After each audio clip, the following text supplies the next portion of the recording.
The chamber was larger than any structure ever built on Earth. It stretched across miles of open space, a dome of living crystal that floated between 3 dying stars. 712 species had sent their representatives to this place, and they filled the rising seats like a sea of impossible shapes. Some were clouds of gas held inside magnetic containers. Others were giants made of stone and metal whose movements shook the floor. There were creatures of light, beings of sound, and intelligences that existed as pure thought inside mechanical bodies. At the center of this vast assembly, standing on a platform no bigger than a small room, was Ambassador David Reyes. He was the first human to ever stand before the full Galactic Council. He was not there to speak. He was there to watch. High Chancellor Vorath floated forward from the central platform above. The Chancellor was a being made of interlocking crystal pieces that rang like bells when it moved. The translation device in David's ear turned the alien sounds into cold English words. Species designation human. Homeworld Soul 3. Known locally as Earth. You have been called here to witness a matter concerning your kind. We do not need your words. We need only your presence, so you cannot claim you are not told. David kept his hands behind his back. His face showed nothing. The lights in the chamber shifted to a deep orange color. This meant something official was about to happen. From the shadows of the upper seats, a group of aliens descended on floating platforms. David recognized them from the intelligence reports he had studied for months. They were the Vrath Dominion, a species of 6-limbed predators with shells the color of dried blood. Their many eyes gleamed with what humans had learned to read as Hatred. War Commander Krell landed on the platform. Across from David, the alien warrior stood 2 feet taller than the human ambassador. David did not step back. The Vrath Dominion, Chancellor Vorath announced, has asked to present their research on human combat weakness to the full assembly. Under galactic law, any species may share military information about newcomer races. The human representative was invited to observe. A wave of sounds moved through the chamber.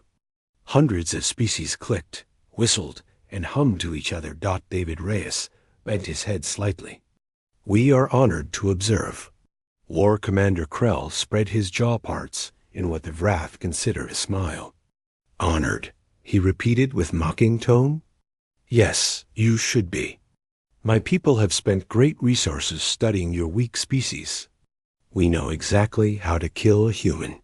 The chamber went silent. Every eye, every sensor, every form of perception in the assembly turned toward the human ambassador. David Reyes smiled. It was a small smile, polite, patient. Kind of smile a teacher gives a student who has just given a wrong answer with great confidence. Please, David said, his voice clear and calm. Continue. The first display appeared above the central platform. It showed a rotating image of human anatomy. War Commander. Krell walked the assembly through humanity's biological weaknesses with the excitement of a hunter describing prey. He explained how human bones could be broken by impacts that most galactic species could ignore. He showed how fragile human organs were. He pointed to the thin layer of skin that was humanity's only natural protection. He highlighted the exposed eyes, the soft throat, the vulnerable joints. The human heart, Krell announced, pointing to the display, is in one place and has no protection. A single strike to this area causes death within minutes. They have no backup organs. They cannot regrow lost body parts. They have no natural weapons. No claws, no fangs, no poison. Representatives from across the galaxy nodded in agreement. The analytical species ran their calculations and confirmed. Humans appeared to be among the weakest species ever to achieve space travel. Furthermore, Krell continued, his many eyes fixed on David, humans need constant food and oxygen. They die in the vacuum of space. They cannot survive temperatures outside a small range. In every way that can be measured, they are a species that should have remained prey. The word prey echoed through the chamber. David Reyes did not move. His smile did not change. Chancellor Vorath turned toward the human. Representative of Earth, do you wish to challenge these findings? Not at this time, David replied. Surprise rippled through the assembly. Several species exchanged confused signals. The computing species sent a question. Was the human admitting the analysis was correct? Interesting, Krell said, walking in circles around David like a predator examining wounded prey. Most species protest such presentations. They say the analysis is wrong, or unfair, or incomplete. But you stand there, human, and you agree with everything I have said. I did not say I agreed, David replied. I said I do not challenge these findings. There is a difference. Krell's shell darkened with anger. Explain. David turned to face the full assembly. His voice was calm and measured. Everything War Commander Krell has said is technically correct. Human bones can break.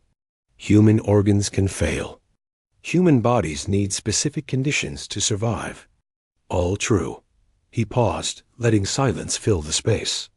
What I find interesting is that the Vrath Dominion has gathered such detailed information on how to kill a human. Yet they have not shown a single case of actually doing it. The chamber erupted in noise. Krell's shell went darker still. We have not fought humans because it was not necessary. But when the time comes, David interrupted, his voice cutting through like a blade.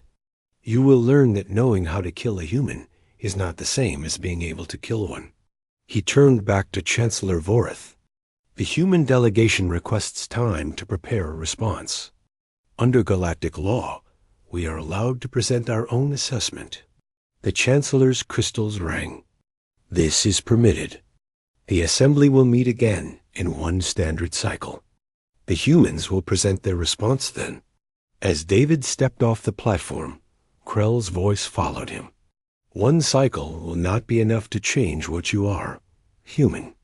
You are prey. Nothing can change that. David paused at the exit. He turned just slightly and looked back at the Vrath commander. We are not preparing a defense, War Commander, he said. We are preparing a lesson. The door closed behind him. In a hidden observation room above the chamber, a young woman in military uniform lowered her recording device. Captain Maya Torres had captured every moment. She opened a secure channel to Earth. Command, this is Torres. Phase 1 complete. They took the bait. They think we are scared. A voice came back from across the galaxy. Good. Begin Phase 2. When the lesson starts, make sure the whole galaxy is watching. Captain Torres smiled. It was not a polite smile. On the Vrath flagship, War Commander Krell stood before his intelligence officer. They are sending messages, the officer reported. Not to Earth, to every human ship, colony, and station in the galaxy. The same message, over and over. What message? We cannot break the code. But the pattern suggests it is a single word. What word? The officer turned to face his commander. The closest translation is, remember. Krell stared at the display, showing the small human vessel. For the first time, he felt something he did not understand, something like doubt. One standard cycle passed. The Galactic Council chamber filled again with representatives from across the known universe. But something had changed. The atmosphere was different now.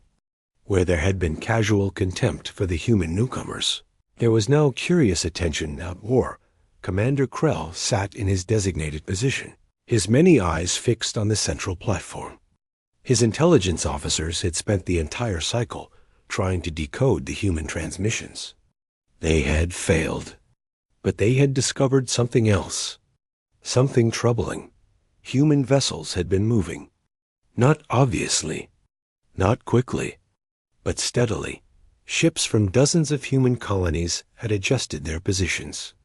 If you mapped their movements, they formed a pattern, a net.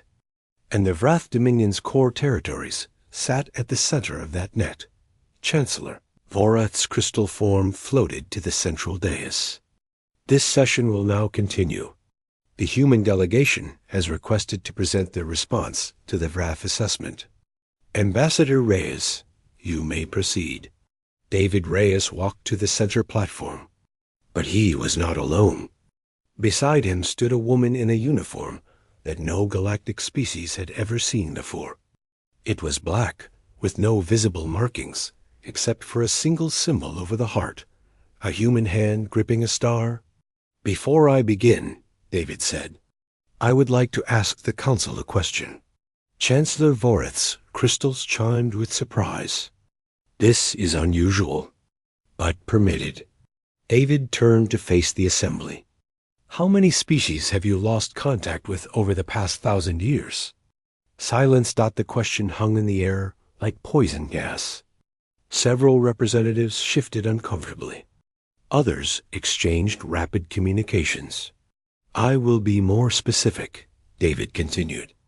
The Velori Swarm, the Craft Hierarchy, the Mordax Collective, the Burning Ones of Sector 7, the Stone Singers, the Void Walkers, the Children of the Dark. With each name, the chamber grew quieter. These were species that existed only in old records. Species that had vanished without explanation. Species that the galaxy had chosen to forget. 7 species, David said. All disappeared within the last 1,000 years. All were predatory civilizations known for attacking weaker races. All vanished completely. Their worlds are empty. Their stations are abandoned. Their people are gone. War Commander Krell rose from his seat. What is the meaning of this? Thomas. Extinctions have nothing to do with humans. Your species only achieved space travel a few centuries ago. David smiled that patient smile again. That is what we allowed you to believe. The woman beside him stepped forward. I am Commander Lena Vance. I represent the United Human Defense Coalition. You have never heard of us because we did not want you to hear of us. But we have been watching you for a very long time. She raised her hand, and holographic images appeared throughout the chamber. They showed ancient human vessels, primitive by galactic standards, but unmistakably human in design. They showed colony ships that had left Earth over 500 years ago, during the desperate early days of human space exploration. We call them the Lost Colonies, Commander Vance explained. 63 ships carrying millions of humans into the unknown. They scattered across the galaxy, searching for new homes.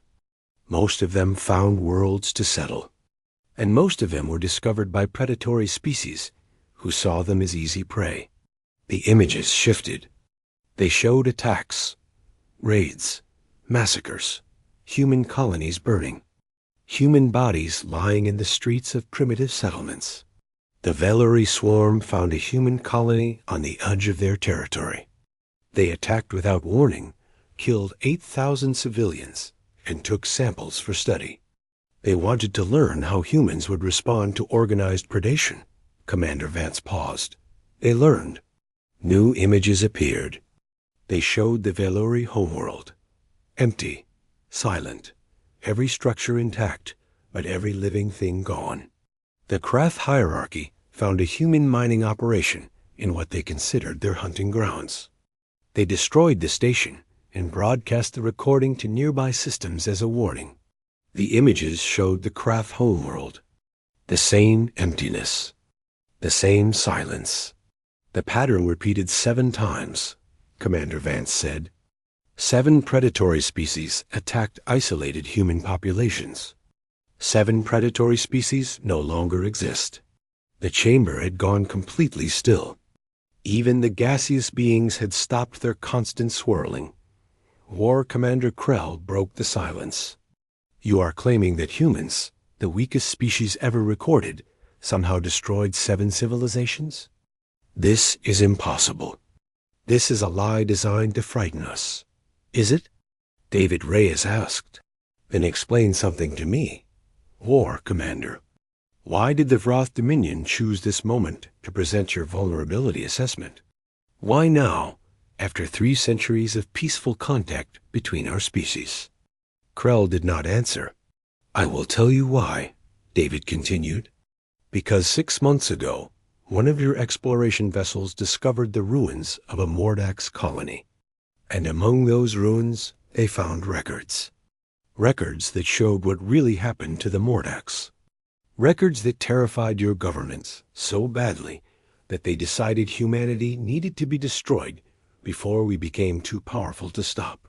The Vraf commander's shell had gone pale. The intelligence was accurate. Too accurate. Your vulnerability assessment was not a scientific exercise, David said. It was a prelude to war. You shared humanity's weaknesses with the entire galaxy, so that when you attacked us, you would have allies. You wanted to turn every predatory species against us before we could grow strong enough to defend ourselves. Chancellor Vorith floated forward. These are serious accusations. Do you have proof? We have something better than proof, Commander Vance said. We have a demonstration. She touched a control on her wrist. Throughout the chamber, every display flickered. A new image appeared.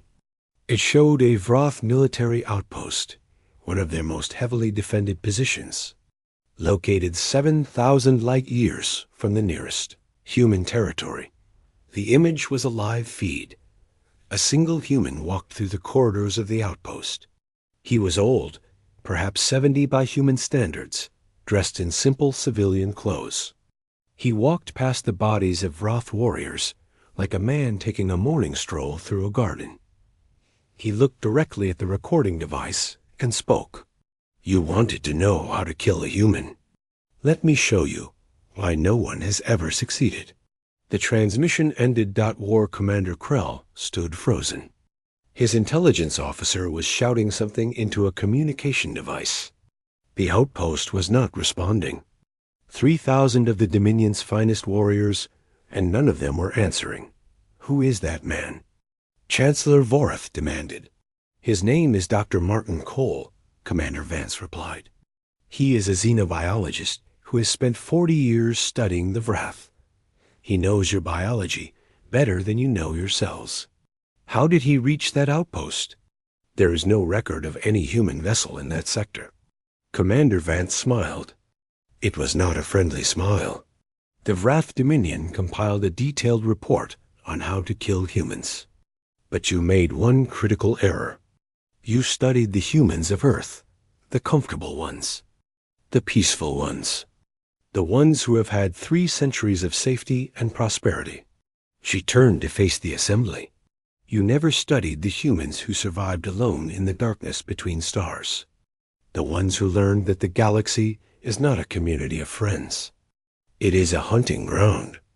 And we stopped being prey a long time ago. David Reyes stepped forward. We did not come here to defend ourselves against your accusations. We came here to give the galaxy a choice. You can continue to see us as prey, or you can learn what the Velori, the Kroff, and the Mordax learned too late. And what is that? Chancellor Vorith asked. That the most dangerous thing in the universe is not a predator. It is prey that refuses to die. The chamber remained silent as the human delegation turned and walked toward the exit. But as they reached the door, every light in the chamber went out. When they returned 3 seconds later, Ambassador Reyes and Commander Vance were gone. In their place stood a woman in black, her face covered in scars that formed the pattern of a hand crushing a star. She spoke in a voice without emotion. The ambassador has been recalled. I am Admiral Teresa Knox. You have been dealing with humanity's diplomats. Now you will deal with me? Admiral Teresa Knox stood at the center of the Galactic Council chamber like a statue carved from stone. The scars on her face told a story that no words could capture. They formed the symbol of the Silent Fleet, burned into her skin by the enemies who had failed to kill her. "I will speak plainly," she said, her voice cutting through the shocked silence. "The diplomatic approach has ended. What comes next depends entirely on the choices made in this chamber. Chancellor Vorath recovered first. You cannot threaten the Galactic Council. We represent 700 species. Our combined military forces number in the trillions." "Yes," Admiral Knox agreed. "Impressive numbers. Let me tell you about numbers." She raised her hand, and new images filled the chamber. They showed Earth not as it was now, but as it had been millions of years ago. A world of forests, grasslands, and dangerous predators. Humans evolved on a death world. We were not the strongest. We were not the fastest. We had no claws, no fangs, no armor. Every creature on our planet could kill us with ease. The images showed ancient humans, small and vulnerable, surrounded by massive predators. But we survived. Do you know how? She let the question hang. We learned to remember. We learned to plan. We learned to wait. The images changed. They showed a hunting technique that made several predatory species in the assembly shift uncomfortably. A group of ancient humans, carrying simple weapons, following a large animal across an open plain. This is called persistence hunting. Humans cannot run as fast as most prey animals, but we can run longer. We would chase an animal for hours, sometimes days, until it collapsed from exhaustion. We did not need to be faster. We only needed to be more patient. Admiral Knox turned slowly, letting her scarred face be seen by every representative. That is what humans are. We are the species that does not stop. We are the species that follows our enemies until they cannot run anymore. We are the species that looks at something trying to kill us and says, "Not today." War Commander Krell rose from his seat. "Your history lessons are meaningless. The past is not the present. Your primitive ancestors may have been persistent, but your modern civilization is soft. We have studied your people. You have become comfortable. Weak. Have we?" Admiral Knox asked. She touched her wrist control again. New displays appeared throughout the chamber. They showed the Vroth homeworld. The planet looked normal. Cities intact. Structures undamaged. But something was wrong. 3 hours ago, Admiral Knox said, every living Vroth on your homeworld stopped moving. They are not dead. Their hearts still beat. Their minds still function. But they cannot move a single muscle. Krell's shell went white with shock. He opened his communication device. Nothing. No response from his homeworld. No response from any Vroth colony. The compound was designed specifically for Vroth physiology, Admiral Knox continued. Dr. Cole spent 40 years developing it. It targets the neural pathways that control voluntary movement. Your people are conscious. They can see. They can hear. They can feel. But they cannot move. "This is impossible," Krell whispered. "How did you deliver it to an entire planet?" "We delivered it through your water supply, your atmospheric recyclers, and your food distribution networks. The compound was introduced 6 months ago. It has been building in your systems ever since. Yesterday, we activated it. The chamber erupted in chaos. Representatives from dozens of species began shouting, clicking, and transmitting in panic. If humans could do this to the Vroth, they could do it to anyone." Chancellor Vorath raised a crystalline limb, and the chamber fell silent. "What do you want?" the Chancellor asked. "I want you to understand something," Admiral Knox replied. "We did not come to this galaxy to conquer. We did not come here to rule. We came here because we had no choice. Our species needs new worlds to survive." She walked slowly across the platform, her boots making no sound. "When we found that the galaxy was full of predators who saw us as prey, we did not despair. We adapted. That is what humans do. We adapt, we learn, and we overcome. She stopped and faced the Wrath commander directly. The paralysis is temporary. Your people will recover in 7 days. No permanent damage will be done. But this was a demonstration of what we can do when we choose to act. Every species that attacked our colonies learned this lesson too late. You are learning it early. That is a gift. A gift? Krell's voice was barely audible. You have crippled my entire civilization. No, we have shown your civilization that it can be crippled. There is a difference. Admiral Knox turned back to the full assembly. Humanity does not want war. We never wanted war. But we will not be hunted. We will not be prey. And we will not allow any species to teach the galaxy that we are weak. She pointed at the displays, still showing the frozen Wrath homeworld. This is what happens when you try to hurt us. We do not respond with rage. We do not respond with blind violence. We respond with precision. We study our enemies for decades. We learn their weaknesses. We develop solutions tailored specifically to destroy them. And then we wait. We wait until our enemies think they have won. We wait until they believe we are no threat. And then, when they have forgotten to be afraid, we remind them. Chancellor Voreth's crystals had gone dim. The ancient being was processing information at speeds beyond human comprehension. What do you want from the Wrath Dominion? The Chancellor finally asked. We want them to correct their lesson, Admiral Knox said. War Commander Krell stood before this assembly and taught 700 species how to kill humans. We want him to stand before this assembly again and teach them the truth. What truth? That hunting humans is the last mistake any species will ever make. Krell's shell had returned to its normal color, but his body language showed defeat. His warriors were frozen. His homeworld was helpless. Everything he had believed about humans had been proven wrong. And if I refuse, he asked, then the paralysis becomes permanent. And in 1 generation, if Wrath joined the list of species that no longer exist. The chamber was silent. Admiral Knox waited.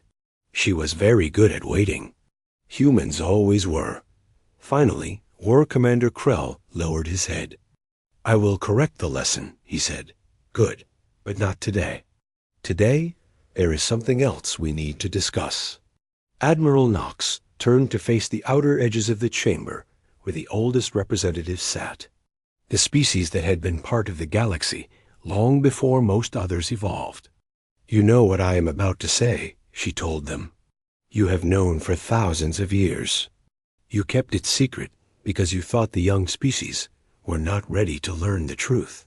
Chancellor Voreth's crystals began to pulse with alarm. Admiral, this is not appropriate. That information is restricted. Not anymore. Admiral Knox raised her hand one final time. The chamber displays changed. They showed something that made even the oldest species fall silent. A map of the galaxy. And at its edges, in the void between stars, something was moving. Something vast. Something that had been sleeping for 1,000,000 years. They are called the Primarchs, Admiral Knox said. They ruled this galaxy before any of you existed. The 7 species we destroyed were not independent civilizations. They were children. Colonies planted by the Primarchs, designed to prepare the galaxy for their return. By destroying those colonies, we woke them up, and they are coming home. The chamber exploded into chaos. But Admiral Knox stood calmly at the center, watching the panic spread. Because humans had known about the Primarchs for 300 years, and they had been preparing for this moment ever since. The panic lasted for 17 minutes. Chancellor Voreth finally restored order by raising the chamber's ambient temperature to uncomfortable levels. When species started to overheat or freeze, depending on their biology, they stopped screaming and started listening. Explain, the Chancellor demanded. Explain everything. Admiral Teresa Knox stood unmoved by the chaos that had surrounded her. She had expected this reaction. She had planned for it. 300 years ago, she began, the first human explorer ships reached the edge of the galaxy. They found something there, a graveyard of ships from species that no longer exist. Among the wreckage, they found records, warnings left by civilizations that had been consumed 1,000,000 years before. The displays showed the ancient wreckage, ships of designs no living species recognized, messages in languages that had taken decades to decode. The Primarchs do not conquer, Admiral Knox continued. They do not negotiate. They consume. They spread their children across galaxies, seeding worlds with species designed to prepare ecosystems for their return. When the time is right, they emerge from the void and harvest everything that lives. The 7 species we destroyed were not enemies by choice. They were biological machines, programmed to hunt and kill anything that might pose a threat to the Primarchs when they awakened. They attacked human colonies because their programming identified humans as dangerous. War Commander Krell spoke from his seat. Dangerous? Your own assessment showed that humans are the weakest species in the galaxy. Physically, yes, Admiral Knox agreed. But the Primarchs do not measure danger by physical strength. They measure it by potential, by the ability to adapt, to grow, to overcome. By that measurement, humans are the most dangerous species the galaxy has ever produced. She let that sink in. The Primarchs were right to fear us. And now, because we destroyed their children, they are coming to deal with us personally. Chancellor Vorith's crystals had dimmed to almost nothing. How long do we have? Based on our calculations, the first Primarch vessels will reach the outer colonies in approximately 14 cycles. After that, they will sweep inward, consuming everything in their path. 14 cycles? That is not enough time to prepare any defense. No, Admiral Knox said. It is not, if this were the beginning of our preparation. She touched her wrist control.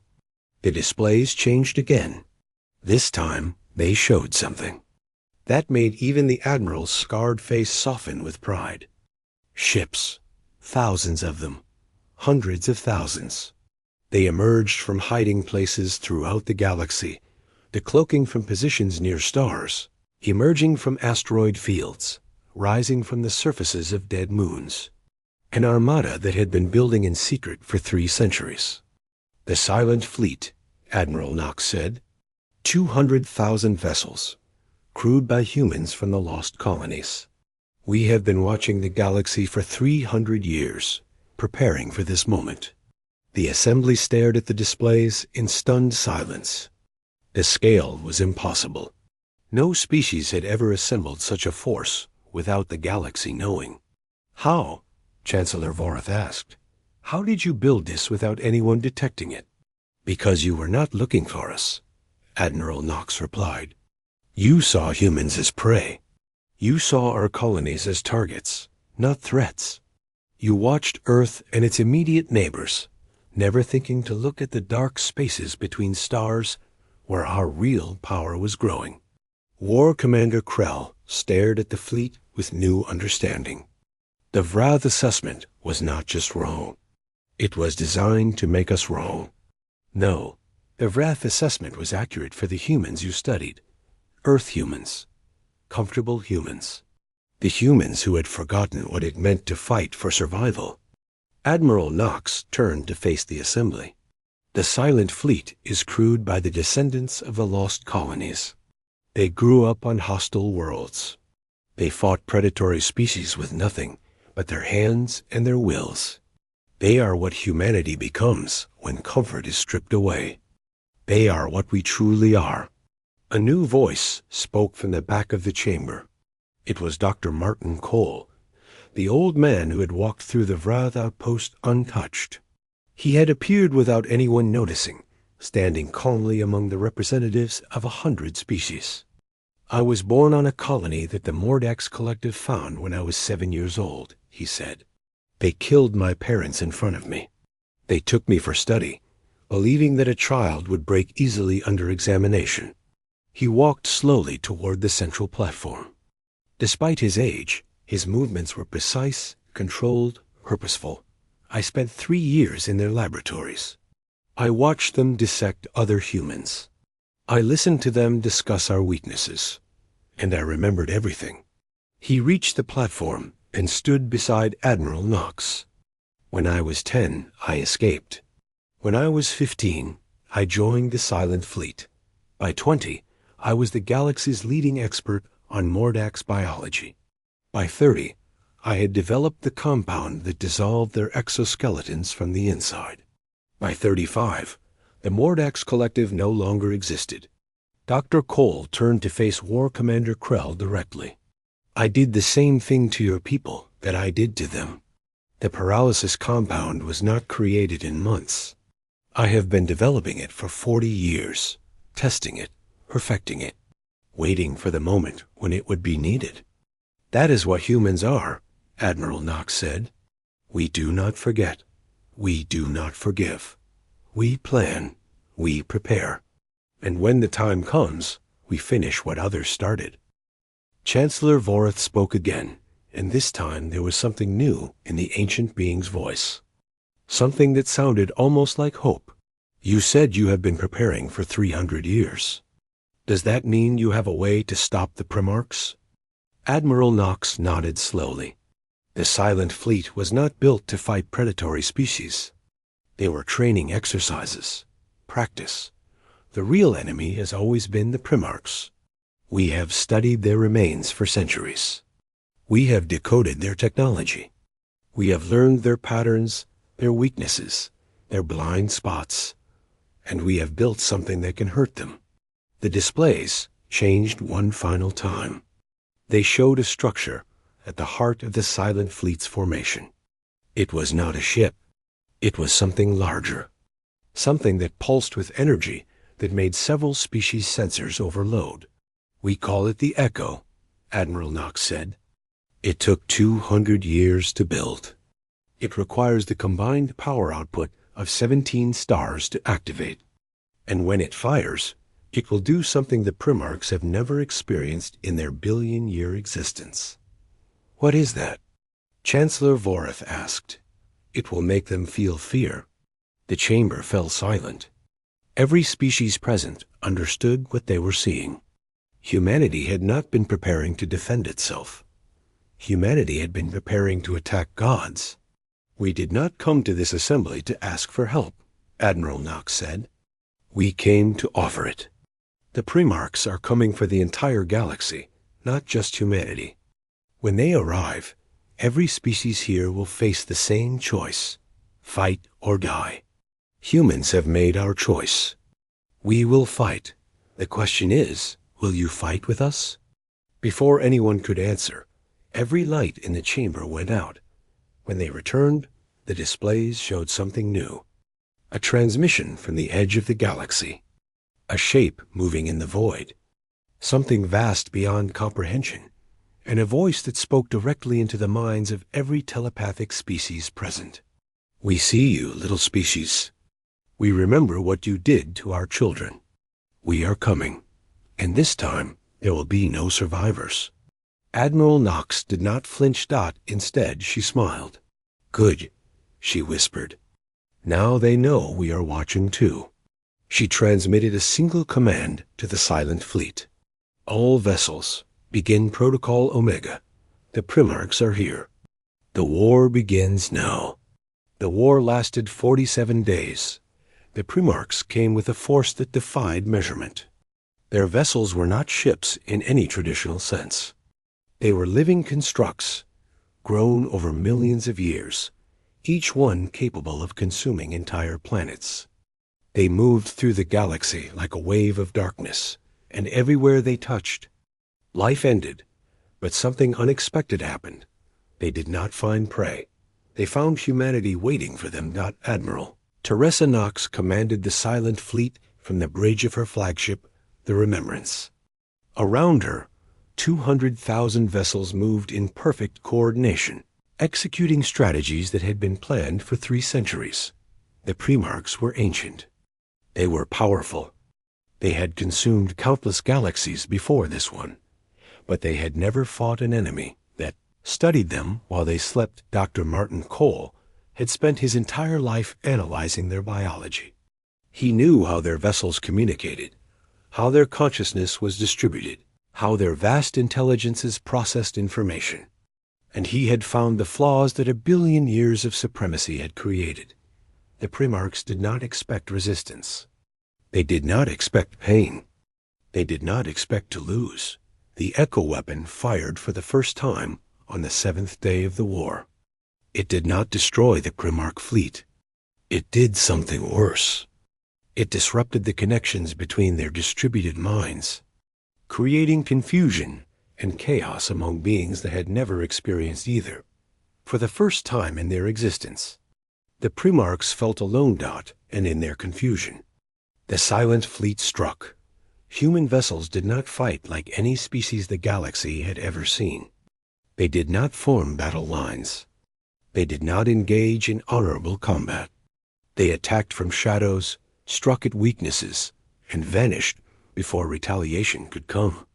They planted devices that disrupted Primarch navigation. They corrupted communication networks. They turned the Primarch's own children species against them by broadcasting signals that awakened buried memories of the original. Programming. The predator species that had hunted humans for centuries found themselves facing a choice: serve the beings that had created them, or fight alongside the prey that had defeated them. Many chose to fight alongside humanity. War Commander Krell was among the first. His paralysis had been reversed as promised, and he had watched the early battles from his restored homeworld. He had seen human pilots sacrifice themselves to protect Vroth civilian transports. He had watched human scientists share their research on Primarch weaknesses with any species that asked. He had seen Krell become protector. On the 19th day, Krell led his personal guard to the Remembrance and requested permission to board. Admiral Knox met him in the hangar bay. "Why are you here, Krell?" she asked. The Vrath warrior looked different. The contempt was gone from his compound eyes. In its place was something that looked almost like respect. "I have spent my entire life believing that strength was the only thing that mattered," he said. "The strong hunt. The weak are hunted. This is the natural order. And now I understand that I was measuring strength wrong." He extended one of his 6 limbs in a gesture that Vrath used only with equals. "You could have destroyed my people. You had the power and the right. We tried to organize your extermination. But instead, you showed mercy. You proved your strength by not using it. That is not weakness. That is a kind of power my species has never understood." Admiral Knox accepted the gesture. "The war is not over," she said. "There is still fighting to be done. Then let me fight beside you. Let me show my people that there is another way to be strong." On the 42nd day, the final battle began. The Primarchs had gathered their remaining forces for one massive assault on the galactic core. If they could reach the ancient stars at the galaxy's heart, they could draw enough power to regenerate their losses and begin the harvest anew. Humanity stood in their way. The silent fleet formed a barrier between the Primarch armada and the core. 200,000 vessels against something that had consumed galaxies. The math said humanity should lose. The history said humanity would win. Admiral Knox broadcast her final message to her fleet. 300 years ago, our ancestors looked at the stars and saw darkness. They saw predators waiting to hunt them. They saw a universe that wanted them dead. But they did not despair. They built ships. They trained soldiers. They developed weapons. They prepared for a war they knew was coming. They did this not because they wanted to fight, but because they wanted their children to survive. We are those children, and today we honor their sacrifice, not with victory, not with glory, with persistence. We are human. We do not stop. We do not forget. We do not give up. Show them what that means. The battle lasted 5 days. Human vessels fell by the thousands. But for every human ship destroyed, 3 Primarch constructs were disabled or destroyed. For every human life lost, the enemy paid a price they had never imagined paying. On the final day, the Echo fired one last time. The weapon's power source exhausted itself completely, burning out in a flash of light visible across the galaxy. But it was enough. The Primarch fleet, already weakened and confused, found their communication networks completely severed. Each vessel was suddenly alone, cut off from the collective intelligence that had guided them for 1 billion years. They panicked. They turned on each other. They retreated into the void between galaxies, seeking the safety of the dark. They would sleep again. They would eventually return, but humanity would be waiting. 6 months after the war ended, the Galactic Council assembled once more. The chamber looked different now. Where there had been empty seats belonging to extinct species, there were now memorials. Where there had been separation between predator and prey species, there was now a single unified seating arrangement. War. Commander Krell walked to the central platform. The same platform where he had once stood and taught the galaxy how to kill humans. Chancellor Vorath's crystals chimed. The representative of the Vrath Dominion has requested time to speak. He wishes to correct a previous presentation. Krell looked out at the assembly. 700 species, many of them still recovering from the war, all of them changed by what they had witnessed. I once stood in this chamber and told you that I knew how to kill a human, he began. I showed you their weak bones, their fragile organs, their thin skin. Everything I said was true. He paused. But I did not understand what I was looking at. Humans are not dangerous because they are strong. They are not dangerous because they have powerful weapons or vast armies. They are dangerous because of something I could not measure with my instruments. They remember. They remember every threat, every attack, every species that tried to destroy them. And they do not stop preparing until that threat is eliminated. You cannot kill a human by breaking their body. You can only kill a human by making them forget why they are fighting. In 10,000 years of their history, no enemy has ever succeeded in making humanity forget. He turned to face the human delegation, where Admiral Knox, Dr. Cole, and Ambassador Reyes sat together. I taught this assembly how to kill a human. I was wrong. The truth is simpler and more terrible than anything I could have imagined. You cannot kill a human. You can only give them a reason to kill you. The assembly was silent. Admiral Knox rose from her seat and walked to the platform. She stood beside the Vrath warrior who had once called her species prey. We did not fight this war for conquest, she said.